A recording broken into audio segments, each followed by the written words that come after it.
Welcome friends. This video is a continuation of the topic Jainism, which I have covered in my previous video.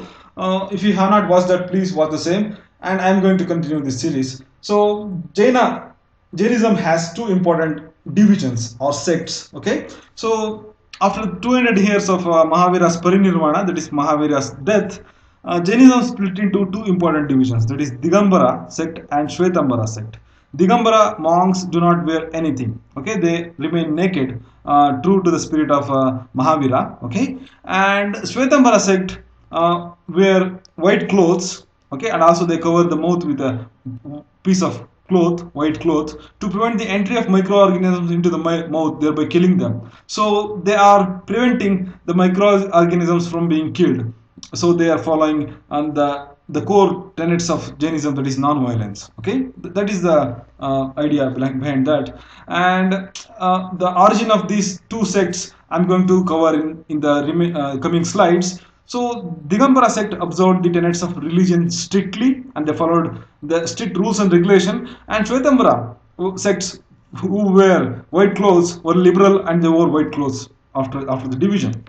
So let's look at the two important councils of Jainism. So first council was organized in 3rd century AD in Pataliputra by Stalabahu. Okay, so in this council, 12 angas of Jainism, that is Jainist texts, were composed. Uh, Here, these 12 angas were accepted only by the Shwetambaras, because of the division. Digambaras did not accept this composition. And second council was organized in 6th century AD in Vallabi, okay, by Devardhi Kshetra Kshama Shramana. Okay, he was a Shwetambara monk. The final compilation of 12 angas were happened during this council. So this is the symbol of Jainism. It was adopted in 1975 at the auspicious occasion of 25th hundred Nirvana anniversary of Mahavira. Okay, so if you look at the symbol of Jainism, you come to know the core precepts of Jainism. Okay, so here the hand, raised hand, shows that the symbol of protection and blessing. Okay, and also the practice of non-violence. So the four corners in the swastika represents the four destinies of worldly soul. So a person may go to heaven, or he may born as human being or animal, or go to hell. So these are the four destinies of worldly soul. But if that person practices three ratnas, that is triple faith for liberation, so he practices three ratnas, he will attain liberation. These three ratnas are called right faith, right knowledge, and right conduct, which I have covered in my previous video. So if three ratna is followed, he will be liberated. Okay, he will be a liberated soul, he or she. So that is the meaning of this symbol. And now let's look at the spread of Jainism and also the reason for the split of Jainism into Shwetambara and Digambara. Okay, so Mahavira organized an order of his followers which admitted both men and women in the form of Sangha. So spread of Jainism in Karnataka was attributed to Chandragupta Maurya, the founder of Maurya dynasty, in 322 AD itself. He, after serving a long period as emperor, he left the throne and went to Karnataka, a place in Karnataka called Shravana, and in that place he practiced complete austere life, and he starved until death by following the ideas of Jainism. Okay, so another cause of spread of Jainism in South India, this is another reason for the split of Jainism into Shwetambara and Digambara, is that a great famine in Magadha 200 years after death of Mahavira. Okay, because of the great famine, a lot of people migrated to other parts of the country. So is the case with respect to Jains. Okay, so Jains divided into two important groups: the Bhadrabahu, under the leadership of Bhadrabahu. Bhadrabahu, some of the Jains migrated to South India. Okay, South India, and in this place they practiced strict rules and regulation of Jainism, and they remained naked. So they are called Digambaras. But those Jains under the leadership of Salabahu remained in the Magadha itself. They liberalized their way of life, and they wear white clothes, wore white clothes. So they are called Shwethambaras. So there's difference in ideology between them after that. So later, after migrants returned back to Magadha, there was disagreement happened between Digambaras and Shwethambaras. So this caused the split in the Jainism. Okay, Jainism religion. So Jainism spread to Kalinga. So this another spread is because of the Kalinga king Kharavela. So he patronized the Jainist religion in the 4th century BC itself. Later, it penetrated to Malwa, Gujarat, and Rajasthan, which is the core center of Jainism even still today. Okay, so Jainist text is called Jaina Angama. So they are canonical texts of Jainism. There are 45 Jainist texts in number. We need not remember all those things.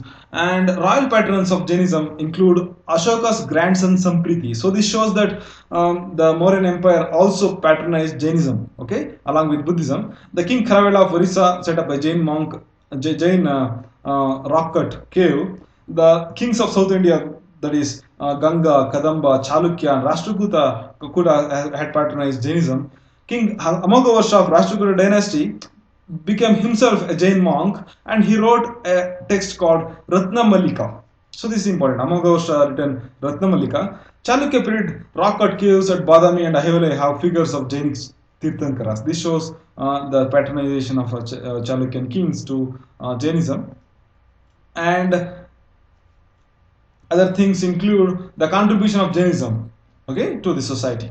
So most important thing is that they fought against the evils of Varna system and the inequality associated with that.